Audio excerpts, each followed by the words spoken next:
other question was, my husband wants someone else to teach the kids Islamic studies in Arabic because he thinks I don't know how to teach it. I'm a bit offended and hurt. Oh, I know I can't do the Arabic, but I can do Islamic studies. What should I do? All right, so here's the thing. Let's say you hired somebody to come and teach Islamic studies and Arabic, right? Are they going to come every single day? Are they going to spend the whole day with your child? No. What they're going to come do is, let's say they're going to come twice a week. They're going to spend half an hour with your kids and they're going to teach them a lesson. Okay, good. Who's going to teach the kids to apply that lesson? Let's say they learned a few verses of the Quran. They learned some dua. Who's going to help them apply that? Because here, I went to school all my life, learning about Islamic studies every year. Who helped us implement those lessons? My parents, the mom. You can listen to lectures.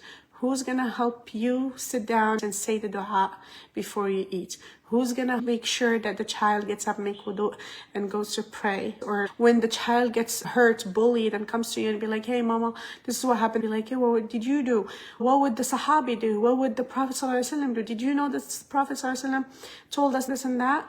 And then, yeah, I know that hadith. And what? We have to learn to apply it. Who does that is the mom. Yeah, you can. Actually, I don't mind if you can find somebody to come and teach them. It's a good opportunity for me to focus on the little ones and they get some structured learning, or I get to sit down and learn with them. Hey, what do we have today? So I can help the kids apply it later. If you don't know what they're learning, you're not going to be able to help them apply it. An application is more important. Did your husband say that you don't know how to teach it, or you just assumed that's what he meant? Because that's important to think about. You might be resentful towards the whole process and you may not even find a teacher or try to find the worst teachers. Think about the intention behind what he said. He wants the best for you and for your children. Don't forget, it's his responsibility that the kids learn Islam. Okay, so yeah, just remember that it's his responsibility. He doesn't really mean anything bad about it. And just tell him, hey, I don't like the way you said it, and I think I was doing a good job. Is there something that you saw that I wasn't doing a good job at? Do you see them like falling behind in something? What's the goal of hiring this teacher to begin with? What do you want them to learn exactly?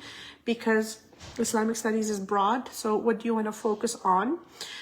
So just have that conversation, like why it made you feel offended, so you're not feeling resentful, and just understand that his responsibility as well, and he chose to hire somebody, that's okay.